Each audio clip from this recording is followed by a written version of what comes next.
Welcome back to episode 49 of the Slide In podcast. Great episode today. We talked about a whole bunch of stuff. We got a great email about kind of a situation where a guy saw some really bad fish handling. He's kind of asking for what to do. So we spent a lot of time talking about that and a bunch of other stuff. I tend to kind of black out during these conversations. I have a really hard time remembering what we talked about until I have to go watch them again. Also want to congratulate Chris, our shipping guy down in Ennis, who's been with the Slide for a long time. A lot of people might know him as the dude who caught that giant brown trout this spring. He just got a steelhead, and he's been grinding for that fish. The man almost broke his leg trying to catch steelhead. He fell down a rocky bank in the dark and then continued to fish. The water was cold enough, it kept his leg cold. And I know he broke off a fish that day and lost another one. So, I mean, he's put thousands of miles on his cart, absolutely grinded. So I heard this morning he got a fish, and I was just like, I was in my cabin just fist pumping for him. So congrats, Chris. Fucking awesome. I know you listen to this stuff sometimes. So well done, dude. All right. Today's episode is brought to you by the Kelly Inn, which resides in West Yellowstone, just a few hundred feet from the National Park's entrance. While they're open year-round, the shoulder seasons, April, May, September, October, and even November, the perfect time to visit. I've been fishing up around West Yellowstone a lot recently, and let me tell you, there's a lot of big brown trout up there this time of year. The Madison inside the park's now open year-round, which means you can fish streamers at dawn, be back in time for a hearty hot breakfast with the family. One of the best parts about the shoulder seasons is being able to explore the park while the crowds are light and the animals are active. The streamer bite tends to be more consistent during these months as well.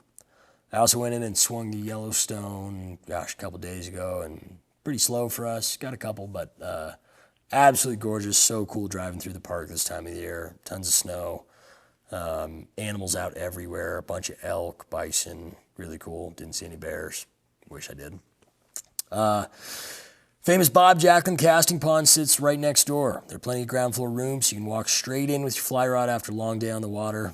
That's huge. I think that's massively overlooked. I hate breaking down fly rods. The ground floor rooms are great when you're traveling. When you're ready to relax, unwind in the indoor pool and hot tub. Book your trip at www.yellowstonekellyan.com. Use promo code SLIDE2025 for 15% off your stay. The Kelly Inn, family-friendly comfort and world-class fishing, all in one spot. Once again, code SLIDE2025 for 15% off your stay. It's a rare thing to find in West Yellowstone, is saving some money on lodging. YellowstoneKellyan.com, Slide 2025. All right, enjoy the episode. Oh, yeah. All right, welcome back to episode 49. I'm not ready. Okay. Oh, Kelly's not ready. All right, Kelly's ready. Welcome back to episode 49 of the Slide In podcast. I'm Braeden Anderson. That's Kelly Gallup. Welcome back. We got a great episode today, even though I don't know what we're going to talk about.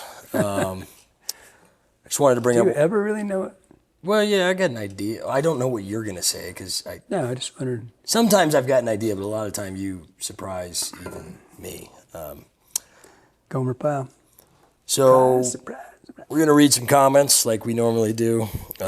Chuck, our shop manager here, was recommending that every week we read one funny or insulting comment.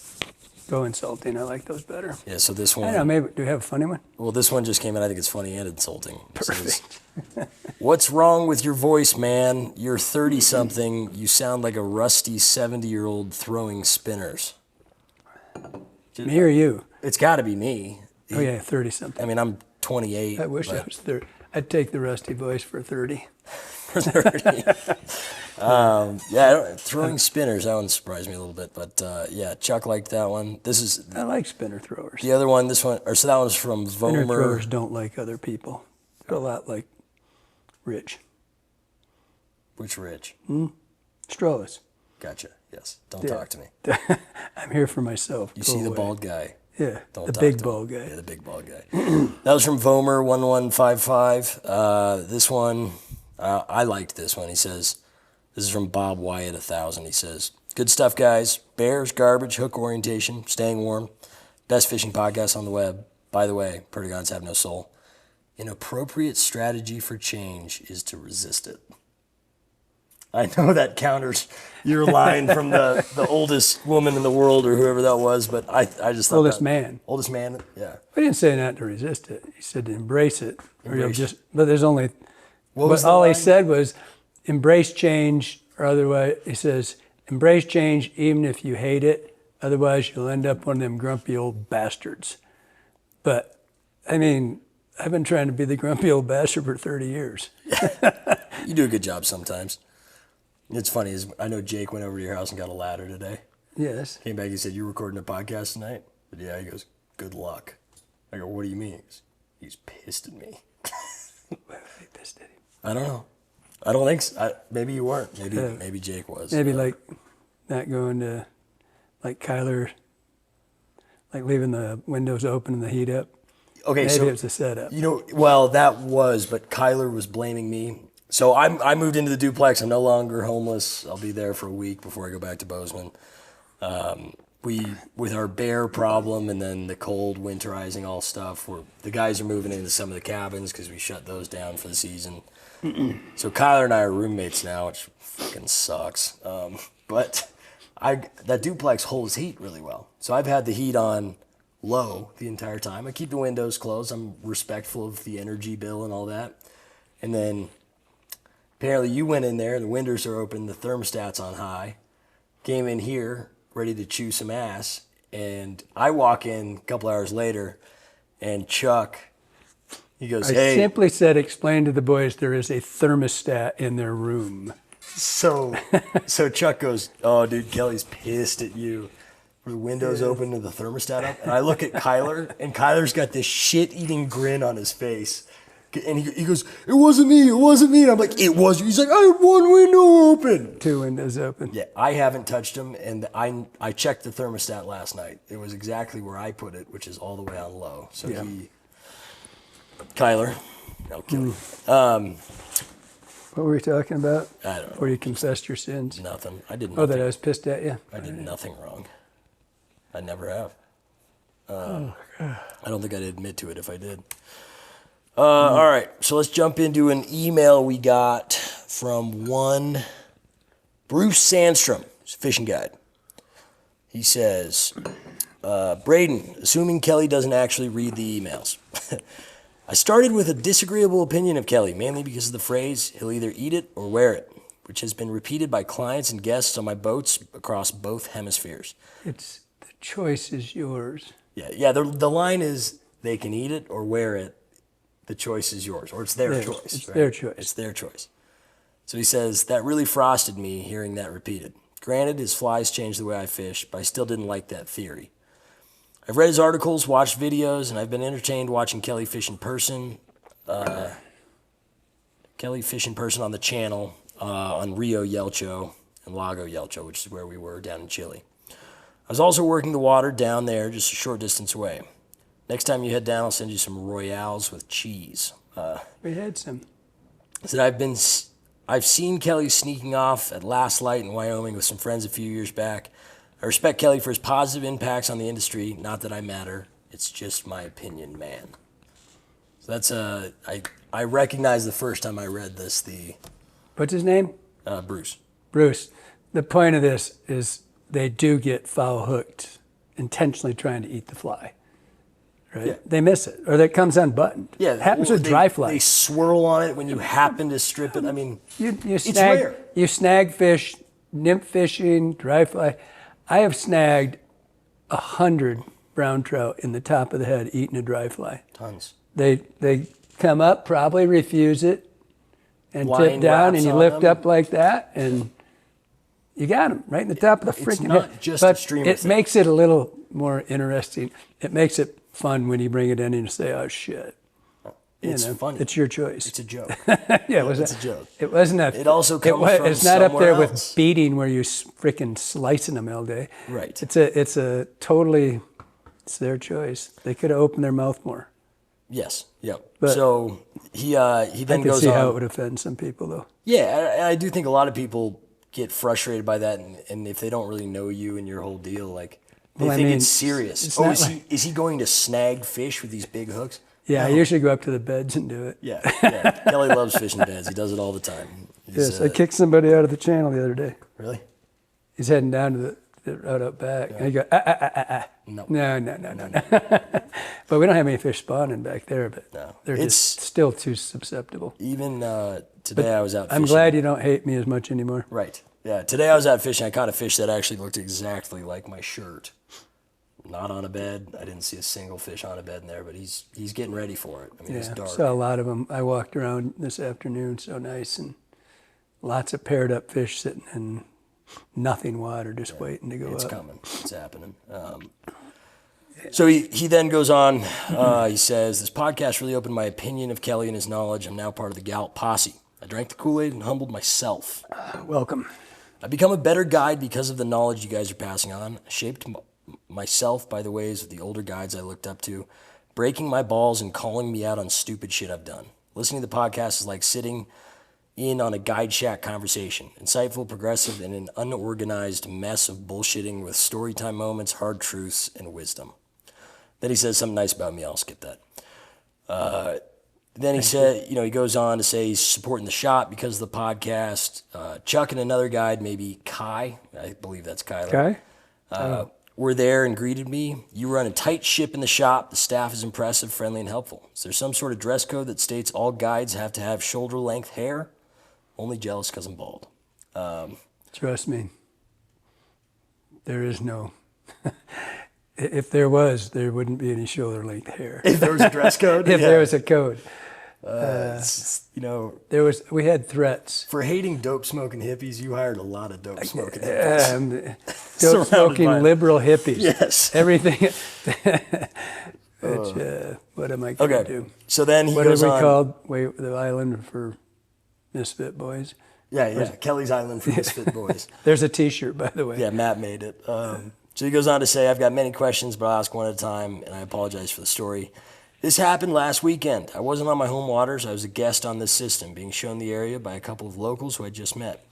We watched a group of 3 in their mid-20s, 2 guys and a gal, who proceed to rope, a nice way of saying snagging, an ancient huge brown trout, the ones we all dream about. Their method, I didn't think was sporting, but it isn't illegal. What got me fired up was the 25-minute fight and then a 15-minute photo session afterwards. Yes, I started brought a it to me to mount. stopwatch.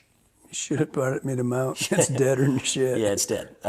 Piss poor fish handling is a sign that they lack the knowledge of their impact. Yes, it was a fish of a lifetime. I think we all have done this at one point in our careers, but they offered no recovery help for the fish. They just let it drop into the water like a used condom on a college dorm room floor. I then watched them do it. I like this guy. He's funny. This is why I want to read. This is a long email, but I really enjoyed this. I sent a couple of emails back and forth with Bruce here, but so he says, I then watched them do it again with another fish, which was smaller, but the same fight and photo shoot happened. Now I'm talking to them across the water. Sweet fish, man, but help keep it alive, keep its head in the water, limit its airtime, move it into the current, and help the fish recover. I was friendly in my tone, but I didn't want to see another fish killed for a photo. The information didn't land well, and the 2 guys immediately got aggressive. The old school surf caster in me would have started throwing rocks at them or waited at their truck to inform them better after breaking their rods. I wasn't on my home turf. I know I got to hire him. I was on my home turf, and I was a guest here, so I let it roll off my back. I've cut a client's leader on my boat for fighting fish too long, or ended a trip short discovering they were fishing with illegal rigs. I've called myself into Fish and Game for incorrectly shooting the wrong bird while hunting. I don't tolerate breaking laws to be a sportsman. There's a special place in hell for poachers. My question here is, what would you and Kelly do in this situation? We aren't the law, but we are responsible for keeping fisheries healthy. Signed, Bruce. Thanks for writing in, Bruce. I really appreciate the email, and so well written, funny, and I do think it's a good question. I wonder if they were flossing. When he said he said they were snagging, and so trying to rip. I assume ripping fish off beds. Yeah, I mean. Now I saw this the other day in a park. I actually chatted with this guy for a while. I was working upstream. He was walking down. He was out there with his girlfriend on a brutally cold morning. It's 33 and blowing hard, and we just, hey, any luck? Blah blah blah. Chat a little bit, and then we're fishing up. He kind of high-holed us, but whatever, that's fine. And he catches a fish, lands it, puts it in the net, puts the net on the bank, and then he's taking photos of it in the net for a solid minute, and then he holds it up and he does selfies with it, then he can't get it unhooked, and then just kind of flops it in the water. And I looked over at Kyler and was like, "Do we say something? So what would you do in this situation?" I've been in it a billion times because, especially steelhead fishing, but I don't, it depends on how egregious it is, and you can't fix everybody. I think when he said great fish, it's about all you can do, and then they're going to turn into, especially if it's two guys, they're going to turn into assholes. That's just what guys do. And so, I don't know. There's really no way to say, hey, you dumb son of a bitch. Yeah. It's like, what do you say? It says, be like he said, nice fish, but give it a little more air, a little less air, a little more water. But there's not much you can say. I think it's really hard, especially if you're approaching a group. Like three people, the group dynamic, they've got a lot more confidence and arrogance. Yeah, well, aside from that stuff, take an ass whooping if you need it. But does it really change? That's the part. It's like, that was cool, but man, it really helps the fish up and keep them in the water more. But it's going to just turn into fuck you. It's just what. Well, that's what I wonder. Not usually at 7 or 8 in the morning, but depends on what state you're in. You could have a late start from certain places. Mm-hmm. But it's I don't know. It's a tough one because sometimes I've talked to guys at the boat launch before and said, steelhead in particular, they fight hard, right? And even in the little rivers, and they fight hard. And I asked a guy one time, I said, you ever thought about how long you kept that fish out of the water? I says, the fish probably didn't make it. I said, what do you mean? And he's kind of a dick, right? And I said, well, you had that fish out for probably 2 or 3 minutes. I said, you might as well have kept it. Right. And he said, swam away, didn't it? I said, maybe. Swam downstream. I said, he's not done spawning, so there's no reason for him to swim downstream other than he can't swim. And the guy was kind of like, meh. He said, well, whatever. And, walks away. But that's at 5:30 at the boat launch, and everybody's had 3 beers when you get there, Right. So there's a lot of liquid balls going on. Yes. But I don't know. People are either willing to learn, and you just can't fix everybody. You can't. And like I said today to you an hour ago, cell phones have ruined us. Yeah. We don't wait for anything, and life of instant gratification. Part of the thing of me not taking pictures anymore. Yeah. Filming's one thing, but it's just that. Oh my God! Look at how many freaking people get gored in the fucking park so they can get a selfie beside a buffalo. It's cool. As long as there's a video of it. They're freaking big, weird cows. They're cool. They're cool. They're cooler than cows. No, it's cool if they get gored. Oh, I like that. Yeah. No, I do like that. It's like you're that stupid. But it doesn't matter. People die every day because they're so obsessed with this phone. But we've become this thing where I watch people take a picture of a fish and sit, and I assume are sending it to every freaking person they know. Yeah. 10 minutes later, they're still sitting on the bank fucking with their phone. Well, in a great day, you get a 40-minute hatch.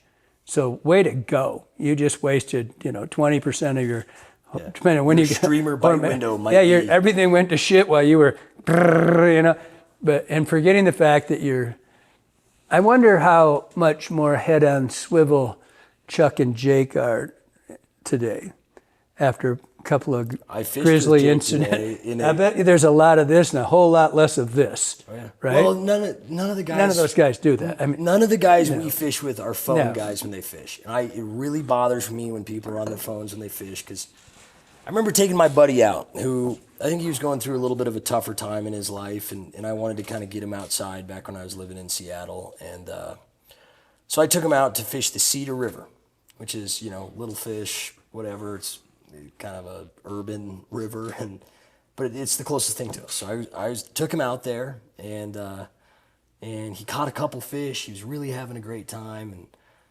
I didn't realize it was Thursday, and so Thursday night football was on. And so I'm fishing. Oh, God. And he pulls his phone out and starts streaming the game. And he goes, "Hey, B, you got to watch this play." And I go, "Sorry, dude, I'm fishing." He goes, "Yeah, okay, got it."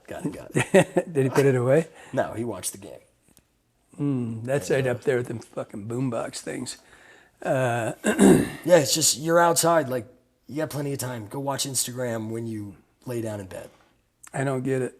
But the point of that was on the fish thing, like you said, putting the fish out, and everybody's done that. Everybody in the world has put, well, maybe not your generation, because I've done it I thousands of times. I have done, the fish, posed a fish in the water, and I like to do it because Walt took one of the greatest pictures I've ever seen in my life. And there's a watercress bed, and there was these 3 red berry things in there somehow. And it was a gorgeous chrome buck steelhead. Best picture I've ever seen in my life. And I just went, he fished alone. The fish had to be tired, had to be set there for, in it's 35 millimeter world, you don't get to sit, you got to guess, you don't get to see it, right? And so we did a lot of that where we posed fish and, we're not so much off on the bank. I've done a handful of those. I remember putting a big brown on the bank once and picking it up, and it was covered in leaves, and I went, "Whoa, Yeah. that was like way before any of this keep your hands wet and all that shit, not shit, but all that, and any of the awareness." Mm-hmm. See, most of the people touting all this shit weren't alive when we were doing this stuff, and so and pictures, if you wanted one, you didn't take a picture of everything that swam. You took, a picture of like, holy shit fish. Yeah. And you didn't know it was going to happen. I mean, especially at night. I don't know how many giant brown trout pictures I've got, which is, you might see, there's this like flash, and you might see a nose and a it's like, shit, and half the time you're trying to take your little light and show it and then look through these. We usually shot with little Instamatic cameras, but so, you can't, it's kind of like what we got on before, something last week, a week before, it's fishing beds. I did that too. So there's an awareness. I like the fact that he said he was trying to learn from older guys and stuff like that. Yeah. But without it, which is probably who he saw, it's like, I think he had a really clean, one where he just said, I would agree with him. I was the same way. I used to go over, when I was young, I would go over and say, hey, but not for that. For snagging beds and shit, we would always get in, that was just a Friday night fights thing. But you wouldn't, for that, there wasn't the awareness of the fish out of the water thing. Right. And because he's a guide in 2 continents and he's been all over and it's his life, it takes it very much. Like I had an old man at my lodge one day, walk up, he got a freaking monster in the back channel. A 2-footer, legit. Yeah. And I think he got it on a dry fly. He brought it up and he didn't move quick. He was 80-something. And he had to go up the bank, which isn't easy, yeah, right? And walk over to cabin 8 and have his wife take his picture in the thing. It's got to be a 5-minute ordeal. 3, maybe, yeah. maybe 5. I don't think 5. And he put it under the faucet. The fish? Yeah, he put it under the faucet and then he took the picture in the cabin, and then they took some outside, and then he walked back with the fish. And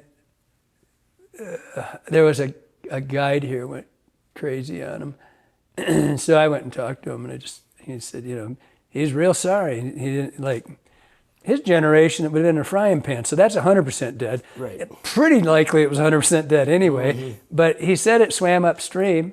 He said it swam right back up where I let it go and all that stuff. So this is when you said it that's earlier. But then what do you say? The guy's 85, and it's probably that generation, even my we killed our fish a lot.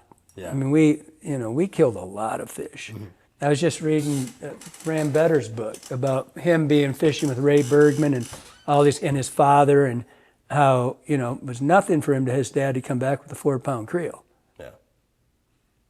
That's 4 or 5 fish, mm-hmm, or maybe 1 or 2, but he was, it's a different generation. Now, the new generation can be equally as ignorant because they don't know. I mean, if you grew up fishing bluegills and walleye and pike and shit, and you now taking up fly fishing, well, in the bass world now, catch and release is just as prevalent as it is. Yeah. I mean, it's like you don't kill fish bass. No. You just don't. Nobody does. Bass are also, I would argue, more resilient species than trout. Like, you can hold a bass out of the water for quite a while. Not that you should. You can hold a trout quite a while too. Well, yeah, but aren't trout more delicate than bass? I don't think so. You don't think so? I do not think so. I mean, one thing if you had really hot temperatures in in a lake or something, and you didn't have oxygen moving through the river, depends on how much oxygen your river's got too. But I think they're all. I've seen. Nothing is like I had a sucker once that was out of the water for 4 hours and its gills were closed. Yeah. The guys threw it up on this mud bank and they were stinking. I kicked them in. We're eating lunch. Swam right off. 30 minutes later, they're in the pool and they're swimming. Their gills are closed, but they had oxygen evidently in there. I don't know, but that's all I can figure. But I don't think so. But I mean, as far as addressing the question, it's diplomacy. I mean, it depends on how much you want to get. How important it is. If you're, because there's always that. If you're an ass about it, then the guy's going to be worse about it. And if you're really nice about it and just say, hey, and it's illegal. Like there's no law against it, but all you can do is be, that vessel of knowledge. Just say, hey, it'd be better if you left that in the water a little bit, but 90% of guys are going to get all their hackles ruffled over that anyway. So, I don't know. Is it worth getting punched? Probably. It's an interesting question, though. Yeah, there's two things I wanted to mention about that. Like, I can't remember if he mentioned it or if you did, but whenever somebody says, well, it swam off fine, it didn't mean shit. It just means it didn't die immediately. But, like, a lot of fish can get dropped in the water, they rock it off and then die. Mm-hmm. Like it's adrenaline. Yeah, they swam off fine. It doesn't mean the fish lived. So I hate when people say that. But living on this river for 25 years and guiding and fishing it all the time, and the number of boats and people that mishandle fish, I particularly hate when they come in the boat and do the fish juggle in the boat. I mean, it happens to everybody. Yep. They pop out of the nets. Rooster had that. He had that little thing he was doing on Instagram saying, keep the net over the water. Yeah. It's okay if the fish falls in and you don't get your picture, but that's if they were really as sensitive as we'd like to, and the problem is saying that is that people maybe, somebody's gonna be out there going, you stupid son of a bitch, don't give them more leeway because they'll take it.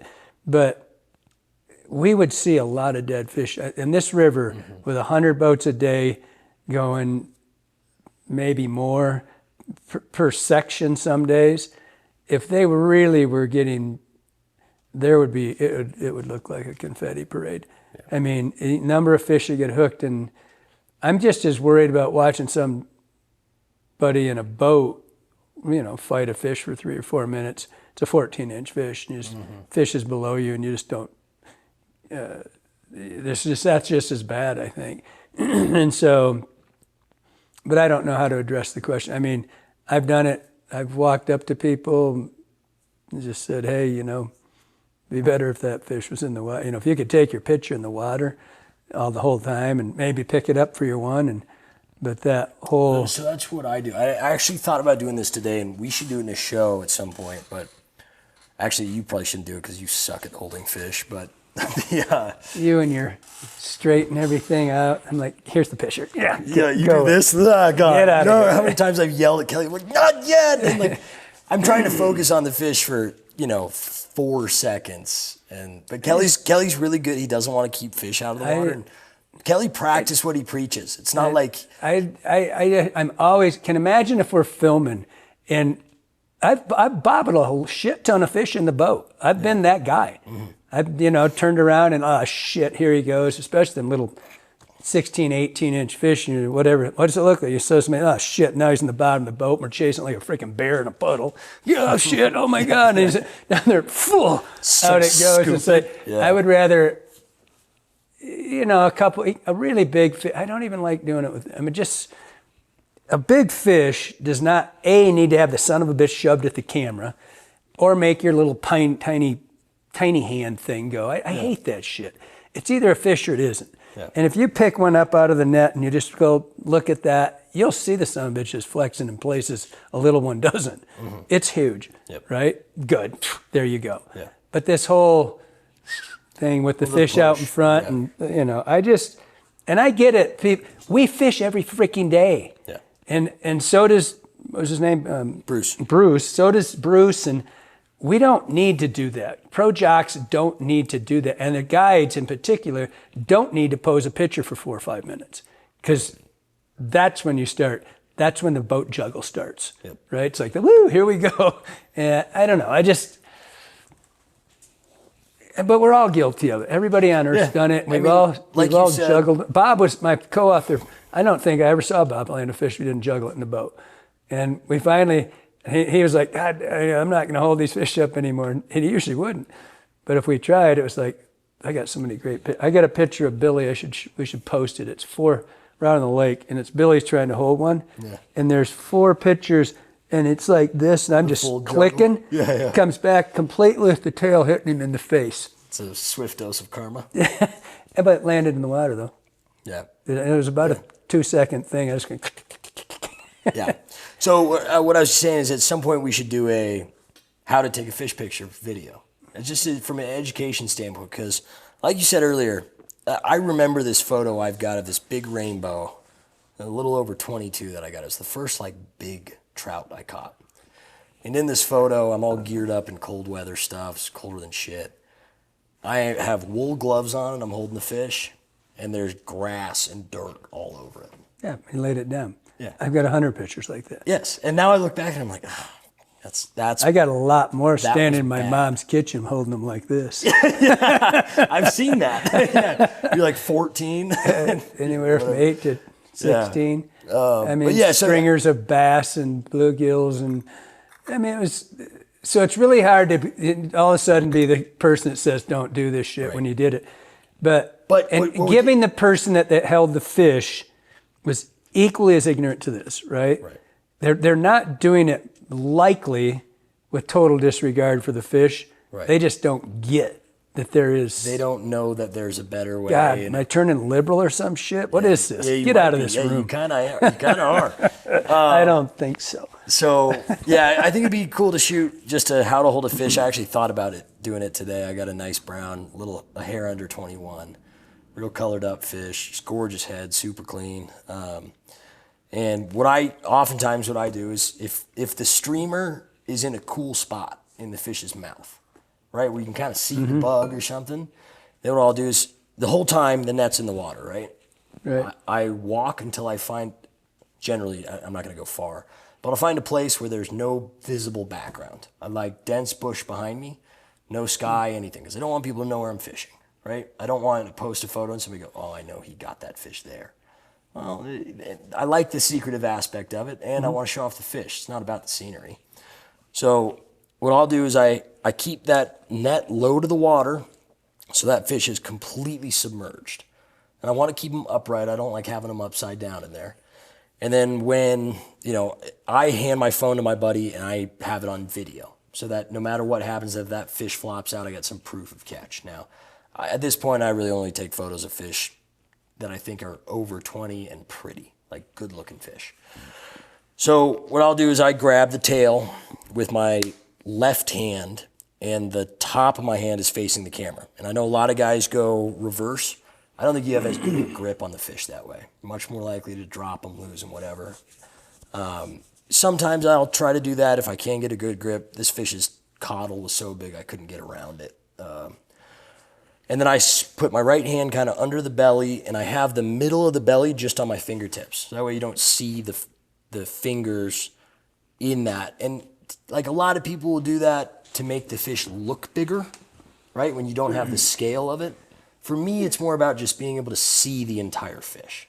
They do that when they're going to shove it at the camera. Yeah, the shove. But a lot of the time, I'm holding them here. I've got bent elbows. I'm not doing this thing, right? And then what I'll do is I hold them up. I've got it on video a ton of times. That fish can't be out of the water for more than 5 seconds, right? It's right there. Okay, got it.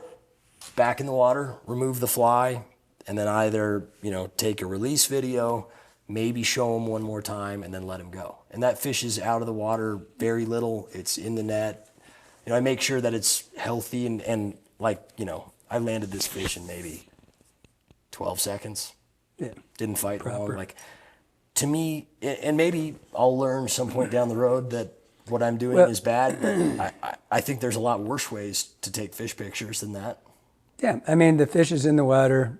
You're relaxing a little bit, not much, but that's what I was saying about Walt's picture. They're always in the water. Yeah. And there's nothing prettier than a watercress bed with the fish over it. And everybody's got to have I particularly like fish pictures in the water. I like to just pick it up and go. Yeah.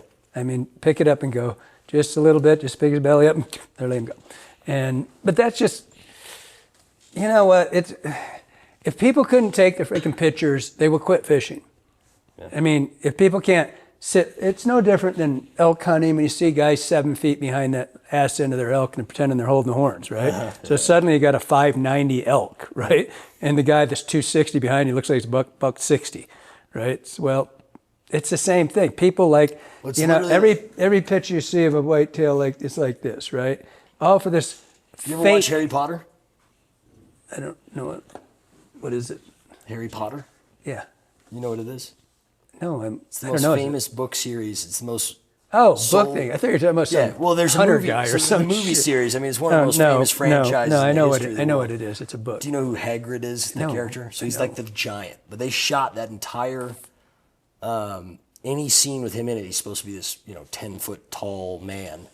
Well, they just used I can't remember the phrase for it, but it's basically they have him a lot closer to the camera than everyone else, and he looks giant, even though he's not. I mean, sure, he's a big man, but it's the same thing with fish. Yeah. It's the same thing with whitetails, same thing. I know, it's just, like I said, there's just, you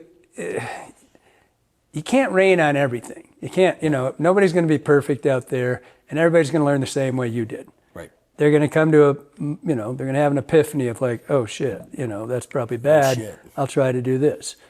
And that's where you run the real edge of, you insult somebody or you piss them off, and they're going to just huck them up there. I think there's. And I've seen plenty of pro jocks do the bad things too. For their picture, it's different, but it's not. Yeah. Well, rules are for thee and not for me. Yeah, exactly. And I think that there is, including us. Right. Oh yeah. Because we've messed with fish too long. Oh, I've screwed with them too long. I mean, on shows, we have shot too long. That's why I just don't like. I mean. Yeah. I get that we need that for the film, for the show. I had the same problem with Gene when we were shooting fly fish, and he's like, we need this, and like, Gene, we need to get this done, and so, but it was. I mean, I won't say who we were with, but I saw some, and they're freaking pro jock videographers, and a fish was landed, and that fish was played with for probably 4 or 5 minutes, different angles, different shots. Oh, I've seen it for a half hour. And it's just, I'm sitting there the whole time, you're like, fucking put it back. It's a 16-inch, bro. Let it go. Like, I've never seen a 16, but I mean, I've seen, but I mean, it was me. I did it once for 20 minutes. Yeah. But the fish never came out of the water, ever. It never came, it was in the net very quick, it's in the water, and I just stood there, and it's getting, I don't even like that. I mean, and the fish is totally jacked and ready to run, and we just fucked with it forever. It never moved, and I kept having to waddle downstream and waddle back up here. Okay, no, over here. Okay, over here. Okay, wait a minute. Gotta turn. Get your sunglasses around. Take your sunglasses off. All this shit, and I'm like, phew, hope we got it. Yep. Like, I don't know. I can't remember who it was, and I probably wouldn't say even if I did, but I remember seeing this on. If it was Kyler, you'd do it. But. Oh, it was Kyler, I'd say it immediately. But no, I think it was somebody who's like kind of big in the industry, And I believe the Instagram account Purist on the Fly. It's a good account. Go follow him. He's kind of gatekeeping has a negative connotation, but I feel like he's one of the gatekeepers of fly fishing social media. Like, he calls people on their bullshit. Like that guy, who's the hunting account that did that for a while? Something Nines. What's hunting mean? Hunting? Like hunting? Yeah. Animals? Mm-hmm. Yeah. But whatever, this guy calls people on their bullshit, and he snuffed out that there was some big kind of fishing influencer who had taken photos with a fish and then changed outfits, taken photos with a fish, changed outfits again, and then took photos with the fish. So they had that fish for a long time. And like, that's bullshit in my eyes. I'm trying to figure out what it would take to make me change my clothes while I was fishing. Well, I think there's on some product shoot or something and trying to show off different flannels. I get bunch of bullshit. Yeah, but I mean, was he at a stocker pond? That's where they do most of that shit. So, yeah, I get it, but I don't know. We beat this thing up pretty good, Yeah, totally. And there's just no real good answer. There's just people are going to learn. You know, think of this. Think of the bass. Think how much time we've put in. I mean, it started with us. Catch and release is a trout thing, and you look at BASS and the number of people and how quickly bass anglers, because there's 100 times more bass anglers than there are us. I mean, maybe more, and they went from killing they didn't kill them all. They bring them back in live and put them in and put them back to, I mean, virtually, they still do that, but there's never a kill. I mean, as far as if they die in the bag, whatever, that's, you know, it happens, I suppose. But in some of the things, there's not even you don't even put them in the live wells anymore. Mm-hmm. Although put them in the live well if they think they're too beat up. Yeah. They'll put them in there to resuscitate them. But that you're talking about a culture that killed every fish. I remember when Mike Vong was telling me when he was way back, this would be 40 years ago, he used to pro bass, and that's where they would come in, instead of how they'd come through now and with the boats, they'd go to the cleaning tables and watch the pros, and they would talk to the pros while they're cleaning their fish, to the point where you get deductions. If you kill a fish, if a fish dies in your boat, you get that's your deduction every ounce. Wow. And so, and that shift from a total killing, you know, catch and kill thing to it's just unheard of to kill a bass now. I mean, that shift was, I'll bet you that wasn't a 5-year shift to where it's just like you just don't hear about people killing bass anymore. Right. Yeah. So it could happen. Ours is, but there's a lot more. You think about how many TV shows there are in bass fishing compared to how many fly fishing shows, and there aren't any shows left to speak of. There are a couple, but not like, that's the awareness. And there's these guys like us that are in here talking, and you're hoping the guy that was on the other side of the river from Bruce that said, you know, hey, you know, more water, says, oh, shit, maybe that was me. So that's all you can hope for. What I immediately pictured when Bruce was talking about this story, right, is someone immediately getting defensive. And to me, they always do. When someone gets defensive, it's often based out of insecurity. Like, they know they're wrong. Now they're just not willing to admit it in that moment, right? And maybe that's overreaching. But on another note, I was having sort of a philosophical conversation with this gal I've been seeing last night at dinner. And I love this woman. Yeah, she's a cool girl. She's very cool. And she's on the right side of the Lord. Yeah, Kelly really likes her. You know, she's got giant personality. Yeah, she does have a great personality. She's very funny. She's very smart. And she's telling me about, we were talking about morals. She's like, what do you think morality is? I'm like, it's really hard to put into words. And she said, well, what I think it is it's what you do when no one's watching. Exactly. It's what you do behind closed doors. Exactly what I was going to say. It's like how you handle a fish when there's no one around. That's your real, that's what you believe. And like with Kelly doesn't even bring a net with him most of the time. He just unpins that fish and lets it swim away. No, And that's I haven't taken a fish. I have taken some adipose pictures. Yeah. I dig adipose fins. I really like fins. I dig like hook jaws too. I really like hook jaws. I like But blue cheeks. I don't. Yeah, I seldom net fish. I just bring them in and unpin them. You know, that can have its perils too. You can get pinned with them. Yeah. But, Yeah, you remember the but one? you can in the net too. I saw you reposted that thing about the taking the hook out of my hand by myself with Did you Dudley. like that? Yeah, I just missed Dudley. Yeah, I know. It was his fault. He's the one that ran through and dragged that fly into me. Yeah, you know what's funny is I actually posted that, and then about 45 seconds later deleted it. And I was like, I got to spice this video up a little bit because I wanted to go in and add all the quotes of you saying, it's my favorite Kelly video ever. When you go, observe. Okay. Yes, I can say the whole thing, and then when you turn to Dudley and go, Dudley's going to help. A raw chop chop. It's my favorite. I say it all the time. My freaking family says it now. It's great. Yeah, miss that dog. Hey, he's a good dog. We miss Dudley. I think about Dudley a couple times a day. Miss the Yeah, dog. when you're not getting bit in the ass by him. Yeah. Well, he never bit me in the ass, just the knees, the thighs, the ankles, hands. Cow dog. Yeah. That was my mistake. I didn't really grow up around a lot of cow dogs, if that surprises you. Okay. Let's move on to a new question from Jake Capone. Jake Capone. Says, hey guys. Hold on. Just before that. Yeah. Just one thought on that. Yeah. Don't yell at people like they're wrong. Right. Don't say, hey, Yeah. put that fucking fish in the water. That's what I was Well, thinking. that's when things go shit. Yes. That's when things go to shit. Yeah, unless you do want to go and Fight. punch the guy. So I was thinking about but that. That's not going to solve the problem either. It's not going to make the guy No. aware. But I just wanted that part out there. I hear that people yelling. I hear guides yelling at people. Put that fucking fish in the water. Oh, I've heard that so many times. I've heard guides yelling at other guides in boats. Mm-hmm. And then see them net a fish and do the same damn thing. It's like, Yeah. what the? Rules are for And I've you. also watched guides who tell me who those assholes are up fishing the beds and drive up in the morning to go into West and see them fishing the beds with their clients. Yeah. It's like, Hypocrisy.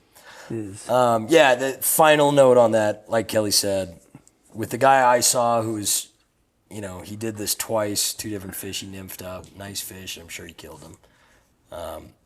I was hot. I mean, I watched that and my temper kind of flared, and I knew there's no way I can have this come out in a nice tone. Yeah. There's no way I'm going to say this and he's going to be receptive. It's going to sound like an attack, so I'm going to shut my mouth. Now, I think if you can regulate your emotion and try to teach someone, not demean them for what they did, but say, hey, really hard to do that. by the way, I'm not sure if you know this, but like holding a fish out of the water can harm them. So like, here's some ways that you can be more liberal. Yeah, now you sound like Mr. fucking Rogers. Yeah, yeah. Reincarnated. Okay, let's move on to this next Please. question. All right, this question comes from Jake Capone out of Pennsylvania. What percentage of the people who come through this fly shop do you think are from Pennsylvania? Heavy. It's, we used to keep That wasn't his question, by the way. That's my question. a lot of PA guys, a lot of Minnesota, Michigan too. The fishy states, there's a lot of them. Yeah. Probably, Utah, tons of well, Utah. Utah's They're like close. 60 probably. Yeah. But I don't know, a lot though. All right, so Jake says, hey guys, love the pod, listen to everyone. I've got a question that would make a good topic.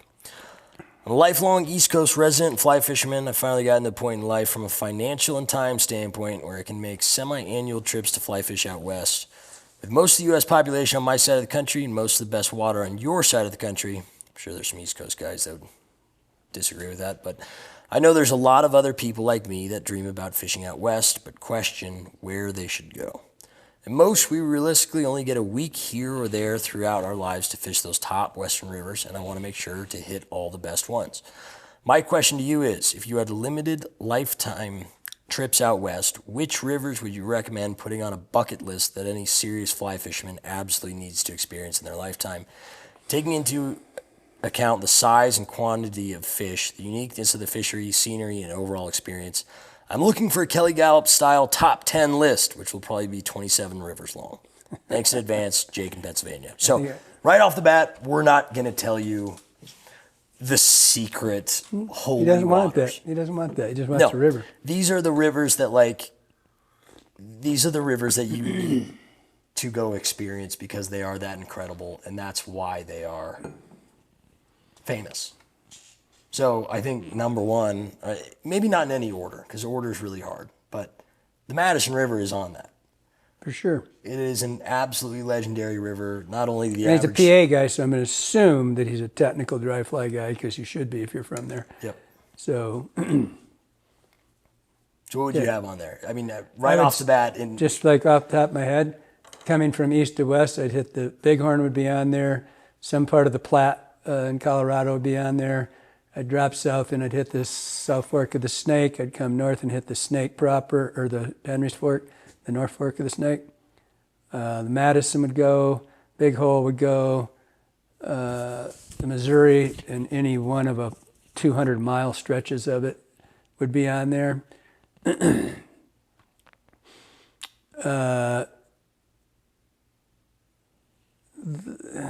Lesser ones, I mean, that's kind of like dream trip.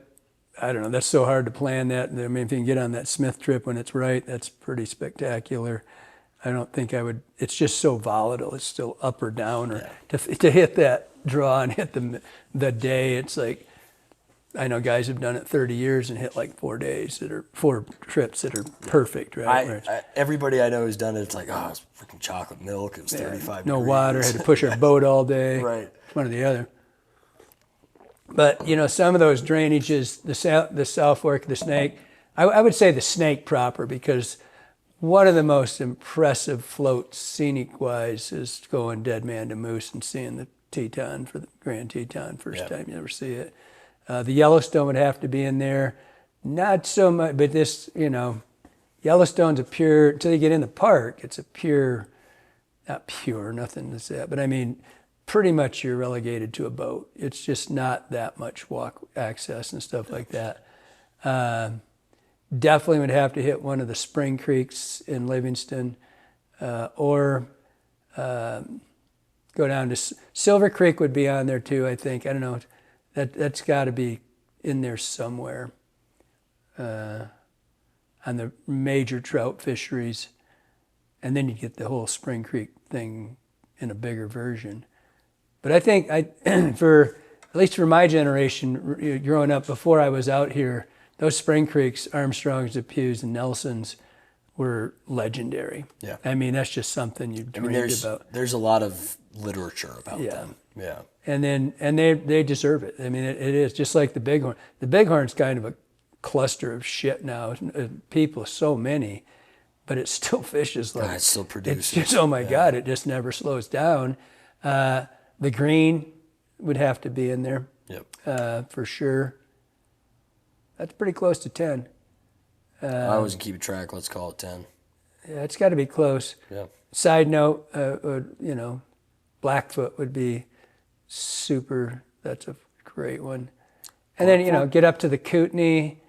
I mean, there's a couple rivers. I'm going to go up there and film this summer. That the St. Joe. I want to hit that. I've never fished that. Yeah. That's a gorgeous river. I've never fished it. North of Coeur d'Alene. North of Coeur d'Alene. Yeah. Yeah. There's a bunch, you know, but as far as the top 10, somebody's out there screaming in their chair, you missed this one. Yeah, we missed something. I did, I'm sure I did, but that would hit a pretty good bucket list of, and some of those rivers, I mean, hell, the Snake has probably got 300 miles of trout water on it. No, my Lord. I I fished the Snakes a fair bit. All the way to Boise. Yeah. I mean, and it starts right up here. I mean, that's a hump, man. Yeah. And then you've got the North Fork, which is the Henry's Fork, and you've got all of that fishery.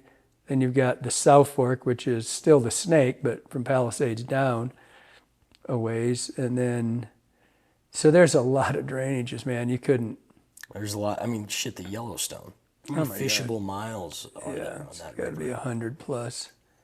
I don't know, but that's and then you just decide what you like. And then anybody that's lived here or anywhere for that matter in Pennsylvania, everybody knows about, the little J and this and that, but there's a bajillion things that the rest of the world doesn't know, just like here. You get here and you go 50 miles from where I'm sitting, there's 20 other creeks that are just jacked full of giant fish that nobody fishes. Right. Because it's not the Madison, The Gallatin's another fun one. I wouldn't put it on the top 10 for me, but I like the river. But I mean, in terms of like fish producing rivers, it might be. the Gallatin for numbers? Oh yeah. Hell yeah. For numbers, if you like numbers of fish that eat dry flies willingly throughout the summer, I mean, you can go have 50 fish days. I don't believe is an exaggeration. No, not at all. River. And there's a lot of 12 to 14 inch rainbows in there, but if you like numbers, that's a great spot. There's some big fish in the Gallatin too. Yeah, there are. But I think that'd be a pretty good starter point. I'm sure I've missed one or two that, and up north, the Bitterroot and the Clark Fork, I've fished. I've never fished the Clark Fork. I had a crazy I've day. never fished the Bitterroot. That's how I fished the Clark Fork. I had a crazy day on the Clark Fork when I was driving over to a wedding in Coeur d'Alene. I stopped at another tributary of the Clark Fork, and I caught a couple brown trout and a bull trout. Nice. Which you're not allowed to target in there, but I'm fishing How do you? streamers. That is such a stupid thing. Yeah, whatever. How can you? They're trout. Well, So I cooked them up on my tailgate. Yeah, it was really good. Destroy the evidence. Yeah. And then I kept on driving down. It was a long drive, and I decided there was a bunch of spots I was going to stop. So I stopped right around St. Regis and, took the spay rod out and swung the Clark Fork around there. And I caught a rainbow, a cutthroat, and a pike minnow. Pike minnow? Yeah, northern pike minnow. Yeah, squawfish. Squawfish? Yeah. So I caught 5 species in Cool. essentially one system. It's like a whole summer of fish for you. Yeah, it was a lot of fish for me. Now, nothing was over 14 inches, but it was still...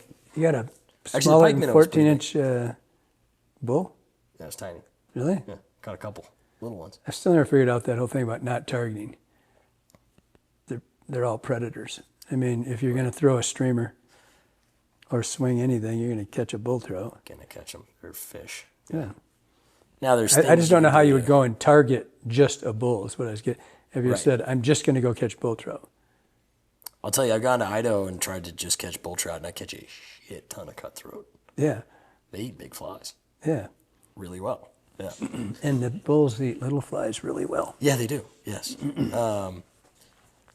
This was a comment I liked from Mike Hester, who I know we've read some of his comments before. Mike Hester. It's not one of those accidental dirty names, is it? Could be. Like Mike Hunt. I don't know if Will ever caught on, but there was a couple times this year where I would... I don't think he did. I left a sticky note up front when Will wasn't working, on his day off. I'd leave one and say, Will, Mike Hunt called for you about, it's just something goofy kind of having to do with whatever that was, whatever fake name I had put down. And then I'd always put Johnny's cell phone number and hope that he dials him from the shop phone. And Johnny picks up, hey, is this Mike? I don't know if I never actually checked back in on those pranks, but whatever, they made me laugh. I liked it. But yeah, so Mike Hester, what I was getting at. Mike Hester left a comment. He said, so did Kelly get bear shit on his fingers? He must have smelled them like 20 times in the first 16 minutes of last episode. You remember Ellie was rolling around in it? You said you had to take her to the shower? I kept going. I kept rubbing it down my pants, hoping it was going away, probably. I don't know. She's worse tonight. I didn't notice. Is she really? God. Right, I just went and petted her a bunch. I found it. I saw this scat pile out there. This beautiful thing. It's yellow. Looked like you could put ice cream on it. It's full of berries. They don't digest them, so it's all berries. Yeah. It's that big. It's like that. I mean, it looked like it could be. It looked like, actually, it kind of looked like honey. It was just like this pile, right? And I'm like, oh God, if Ellie sees that, she's going to run like 50 and go, yeah. Straight into it, like a dog in a pile of It was leaves. like a half a football. Woof. And I'm like, oh God, she's going to. But we haven't got the bear, by the way. FWP brought 3 traps down. We trapped him up. We Paintball guns. Everything, nothing. Did you hear? So the warden from the Ruby Valley came in here, Ryan Picken. Mm-hmm. Great dude. Do you know Ryan at all? Yeah, that's who was here. Yeah. So he chatted with him for a long time. Really interesting guy. Just gave me more confidence that kid who asked the question about should he become a game warden. Mm-hmm. Yes, it's a cool job. Yeah. Dangerous job, but a really cool job. And he absolutely loved it, raved about it. But he said that they looked through the footage of the cam they put on that bear trap, and that bear was in there 10 separate times that night. Just all the way in the trap. But that bear's been trapped before, Yeah. so it's like looking at the bag of fruit going, I probably shouldn't. It's like nipping But it at didn't eat anything. Yeah, but it never actually bit it. I found a bag of the tin of those baked beans Yeah. that he tore out of the back of my, which I yelled at the dogs for, but he's the one that tore it all over to shit. I put it in the back of my truck before the bears were around. Yeah. I mean, they've been around, but it's like, and he tore it all over the place, and I don't know if my dogs went out and scared him off or whatever, but inside he didn't get to the beans yet. Right, it's still in. He tore the top of it. It was right in the very bottom of the bag, and there's shit all over in there, from school. And he didn't. So I thought, well, I'll throw that in there. Maybe he'll see the shiny thing and go, Ooh. "Oh, missed that one last." Yeah. Nothing. Yeah, in and out. Smart bear. Yeah, well, they're pretty hip to that shit. Yeah. And it's Especially if they've been trapped before, which these guys seem to think they have. Yeah. This bear has. I like the bear guy. His name's Jeremiah. Jeremiah. Perfect. Jeremiah the bear man. Jeremiah Johnson. All right. This next question comes to us from. What was the question? It was a comment. Oh. About you sniffing your shitty hands. I was doing it earlier because I went to make my tea and burned all the hair off the back of my hand. I said, "Oh God." Yeah, burning hair smells bad. Yeah. We were talking about this just before. Or it could be my nervous twitch where I'm always sitting here messing with my face like this. Yeah, I'm sitting over here playing with one of these. You got to get a fidget spinner or something. That's what my mustache is. I'm always doing this. Yeah, exactly. Sitting here doing this. And I got a fly, the world's greatest fly. Oh yeah, Flies follow up so on that. so far ahead of you. You gave me Isn't that a gorgeous couple thing? of those, and I caught some fish on them swinging. You did? Yeah. Really? Not jigging though. Oh, that's what I was trying to jig them, and it's a concept fly. It's not really I was getting them on a full broadside, like racing across swing. that'd be perfect. Yeah. Just be ripping. Blowing it up. Except for I put flash in this one. I didn't do it in any of the other ones, I don't think. But this is a bodiless fly. It's just got a single bead, so it dips like that and then gets caught and flips around. So how it's does a fluke. How does it? What are the material differences between that and the belly bumper? It's nothing really, in the respect that I mean, that's got the bead on it, but there's a body on that hook. wings are different. Belly bumpers are. This is just made to drop. Right. And then the width of the head catches. You've fished. Didn't we film with this the day that Johnny was pissed off? We got a bunch of fish on it. Yeah. It goes down. The current catches it, so it's giving it. It's It's just a it real drops erratic. so fast, and it drops really, and there's no body to it, so it's just the hook, and so it drops really quick, and then.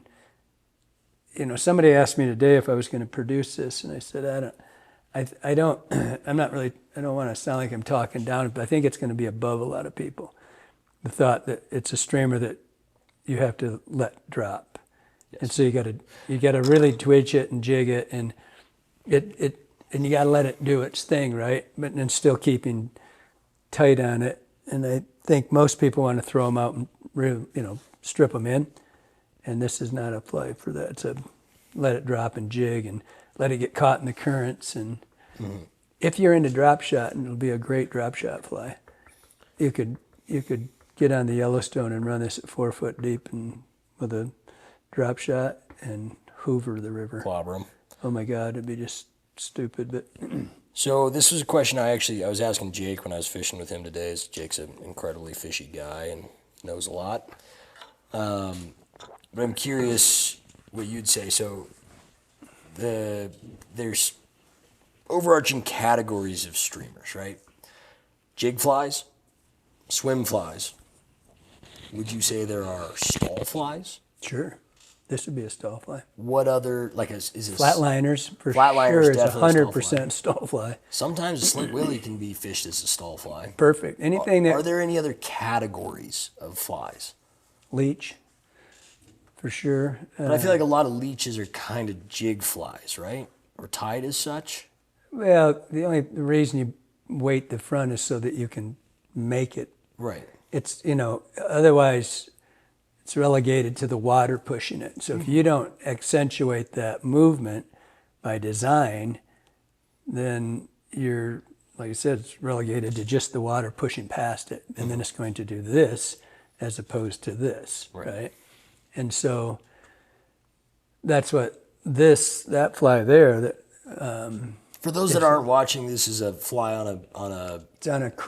it's on a stainless keel hook. Yep. It's got, its whole body is a 3/16 tungsten bead underneath the throat.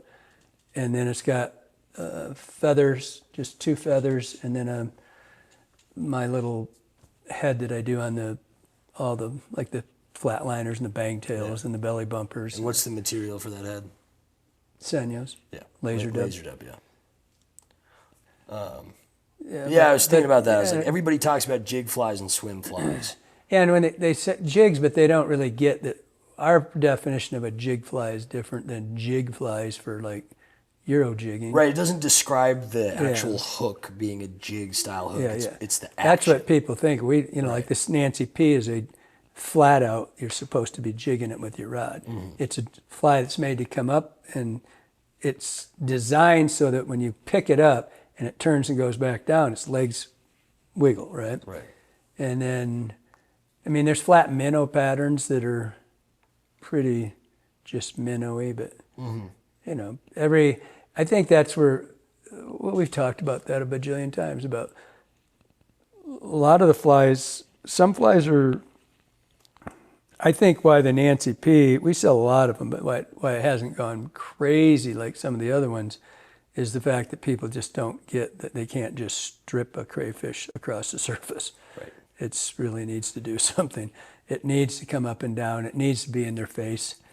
Drop. That's why I say this one, I don't, as a commercial fly, really good anglers will figure it out in a real quick, It's a fluke, which is a bass term for soft plastics, that it does all this crazy stuff, but you can't stop it from, like on a swing, it would be doing, its tail would be going horizontal or vertically up and down because the water would be getting caught in it. And what I was noticing too is as I was swinging kind of a... The orientation of this wing, by the way, is flat. So if the surface of the wing, the whole wing is sitting flat on the surface of the The water. way this rides, it looks like a minnow on its side. Yeah, when it gets caught, but then it's laying there. Yeah, it's like inside, and it gets caught in those currents.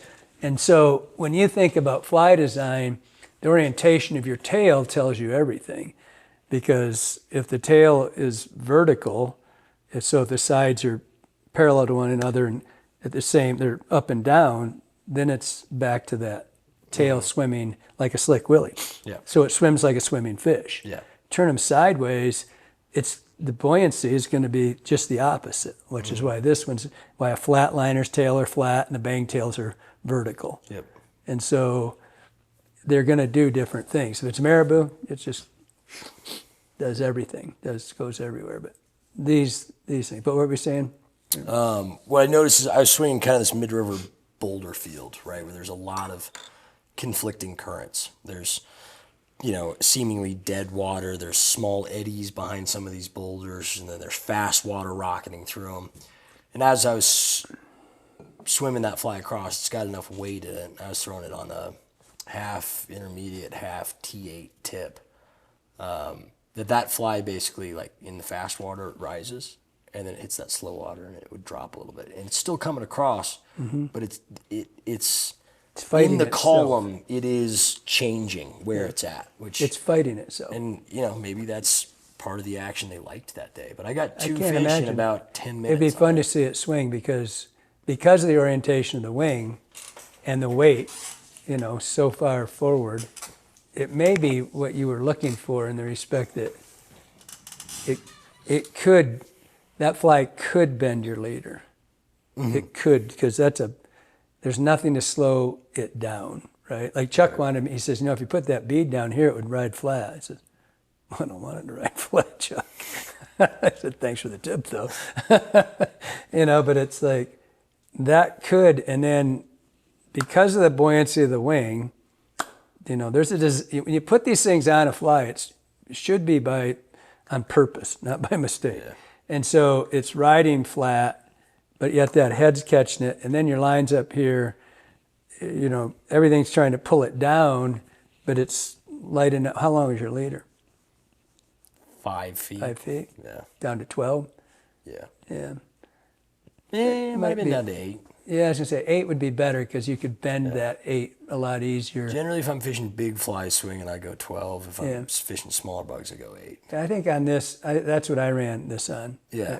But I ran these on dry lines. Right.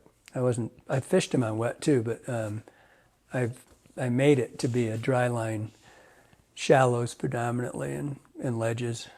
And it's as a stall fly, it's an instant stall, but it's not quite like I think of a stall killing the tail. Right. It's kind of, stalling is like, oop, I just had a big cramp and I can't move. Whereas this thing's going to go boom and hit. And Yeah, it's not a neutrally buoyant fly. It's not like no, it's a Jimmy drop Hoff on a chain to the bottom of the lake fly. Yeah. That's one that better start swinging quick. Yeah. Yeah, otherwise you're going to be trying to pull it off a rock. Well, it sits head first, so it doesn't get snagged. Oh, true. I Yeah, know actually, no, that's true. I definitely dragged it across the Yeah, bottom. no, I couldn't get it to. And it's a keel hook, so the hook points up. Yeah. But like I was jigging with Johnny that day, I kept seeing fish go after it, and I would just pause it, let it go straight down, trying to get close to bottom. But the current because of the broadness of the head, the current kept catching it and messing It's with a it. really Right? fun fly to watch. Yeah, it's a hoot. Erratic as shit. Yeah, and that's what. Who was I talking? Oh, I was talking to Kurt Kruger yesterday, Sage Rep, and he was saying how Do he's you know what burning. his dog's name is? Dumbass. Dude. Yeah, I know. Dumbass. But dude's Dude. he was saying how we got talking about Euro and how he went through that and Spay and all this stuff, and he's basically says, and I was listening to Charlie Craven doing his what's he call it, evolution of the fly of streamers, and I was listening to Charlie talking, and they almost were redundant. They said, I've got to the point where I don't really give a shit about anybody. I want to fish on my terms, and for Kurt that was a dry, and I could kind of hear Charlie leaning that way too, and for me, I mean, I quit dry fly fishing when I was streamer fishing for a while, not very long, but when I would fish by myself, like on foot, I was always dry fly fishing. And I'm kind of stuck between the two, but it's not the streamer. I have to be actively engaged in that, and this flies like this. That's how somebody. I'm going to bring it over tomorrow or next week. A guy asked me what kept me going back to the fly tying bench. He's a teacher, I think, in Nebraska or something. I'm going to bring his thing over. By the way, if you've wrote me a letter, I've never lost it. I just take it home to read them and then forget, and they're in a pile. And I had this idea that I was going to respond to all of them, and I was like, oh shit, there's like 100 of them. But I found this one, and it was really cool. He's a teacher somewhere out in the West or in the Midwest, whatever. But the point is that for me, the fly design now, or fishing, it's got to be on my terms. And I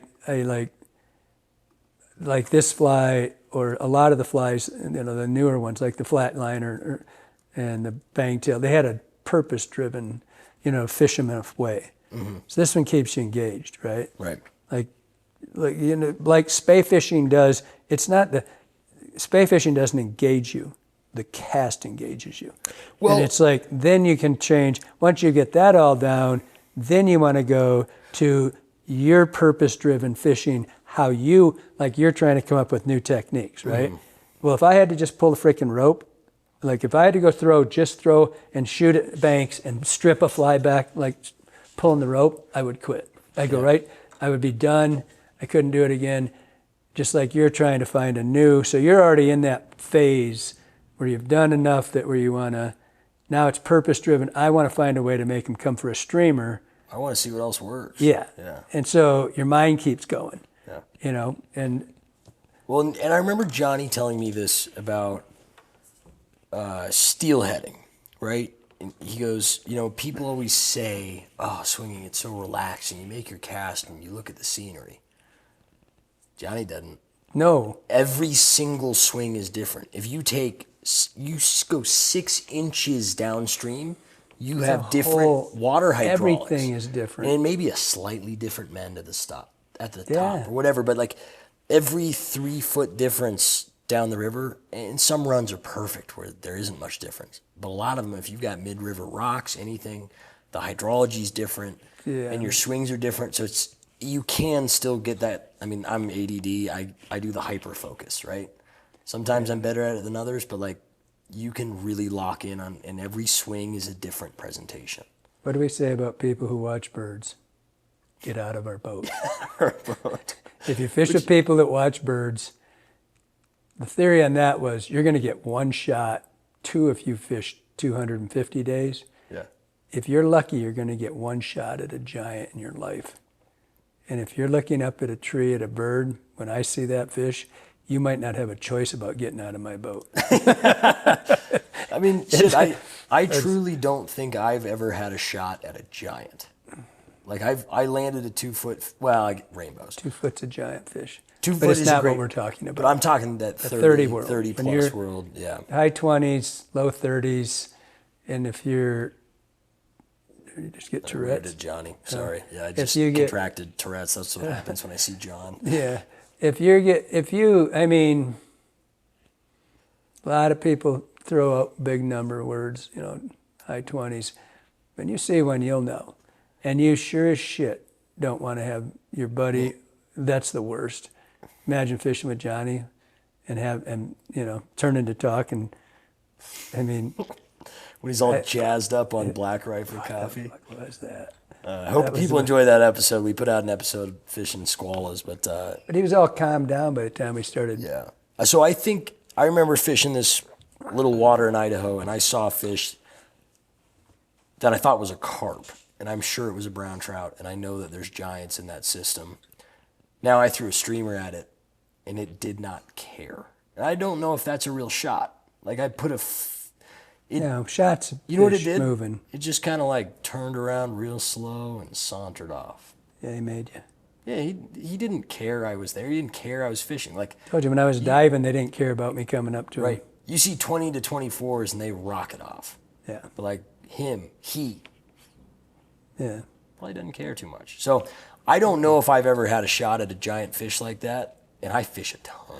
And Yeah. I just remember You the fish as intro much as to anybody alive. the intro to your book says something along the lines of, like you said, you do the math. If you're really good, 1 shot a year, maybe 2.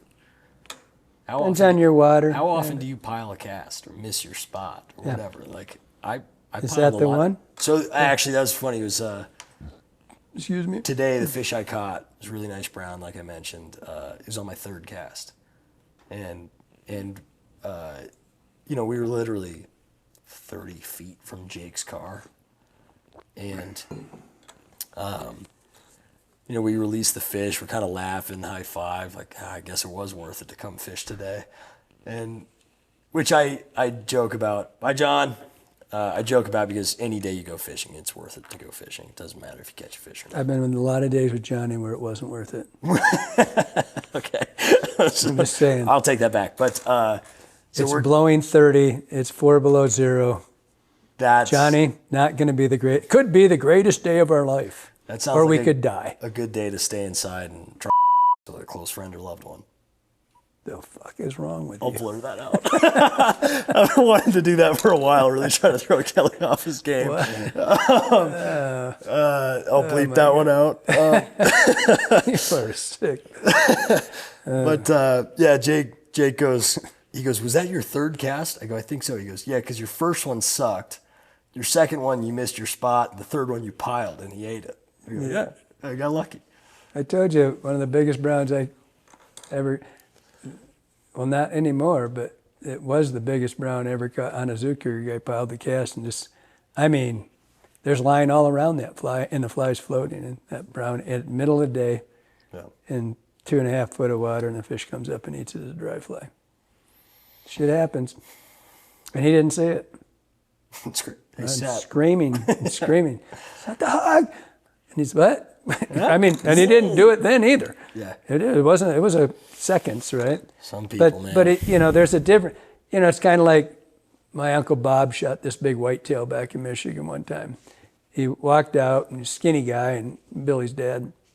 He walks out on the ranch and the farm, and he says, he's cold, so he's starting a fire. And deer walks up beside him and shoots it. What's the big deal? And then other guys spend their whole life to get a, nice big 10-point, and, things happen. But if you're actually a hunter, that's never going to happen to you. No. That's not going to happen to you. And if you're a trophy hunter for trout, it's just a numbers game. It's all it is. Fly in the water. Fly in the water in the right spot at the right time, the right retrieve. More times, you got a better shot. But you still don't have a great shot at every one of those giants. No. We spooked a ton of fish today. They were really we couldn't get close to them. They're just pushing off. And I'm looking at Jake. Once again, he's a fishy cat. And I go, what are you thinking? What do we do? He goes, come back here on a day where they're going to eat it. Yeah. Come back when it's cloudy. Yeah. This is like the last, what is today, Thursday? Yeah. Saturday will be the last T-shirt. It was I was outside working today. It's 60. Oh, it was warmer than that. It had to be. We finally Jake got back. came in. You should have seen him. He's sweating like he was trying to. Oh, shit. And he says, I gotta go take a shower. I said, you guys should fish? And he goes, oh my God, it's so hot, but you guys are all dressed up. So hot. Well, it was 30 degrees when we got in the water. Yeah. So I wore a fishing shirt and this flannel. I was cold in the morning, and on the walk back, I got back to the truck, took my waders off, and I was wearing a sling here that was pretty tight on my chest. And I took the flannel off, and just my shirt is soaked in sweat in the exact shape of the sling. This may be the last two. We've been saying that for a while, but it's supposed to come in Sunday for a little bit. But, I think it was close to 70 here for a while. It was really nice, That's the last T-shirt stays. All right, let's wrap it up. You got anything behind the desk you want to show off? Nope, but I got something a buddy of mine sent from streamer school, John Dixon, who was a Youper subsistence hunter. Isn't that right, John? Something like that.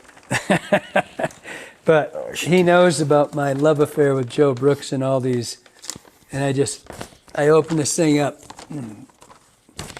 Oh, God, this is heavenly. For those listeners, Kelly's smelling a piece of paper. That he sent me, and he said, these came in, I didn't know this, and I've got all these, but my dad, my original books my dad gave me, and I do remember this map in his room. Yeah. And he sent, and he said, I knew you'd appreciate it. And I remember the map, and he said, I can just see it in a fly shop, guys sitting around talking, or a really cool old, fishing cabin. And it's this, and it just has, it's the U.S., maybe some Mexico in there too. I don't know I can't see from back here. Mexico on there. But it's got all these fish on it, and it came in every one of Joe Brooks' books before, I think, Trout 1. Huh. And it was all folded up, and he said, I thought, that's cool as shit. But it's the smell of an old book or old map like that. I went over to Chuck, and I put it in his face. What does this smell like? He goes, old.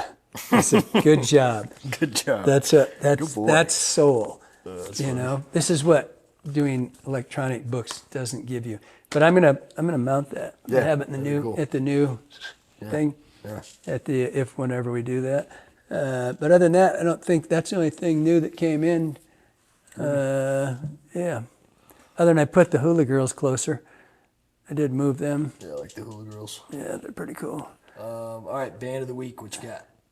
Or no, song of the week. We're changing. Song of the week. Oh, you go. You didn't prepare, did you? Mm-hmm. Guy never does his homework. No. I'm going, it's a cover. I can't remember who the original band is, but Royal Otis, which I believe is an Australian band, they do a live version of the song Linger. And it is, pulls on your heartstrings. It's a good one. David Allen Coe. Total redneck. Love him. Bang. All right, we'll see you next We week. done? Hope you liked it. Hope it helps you out.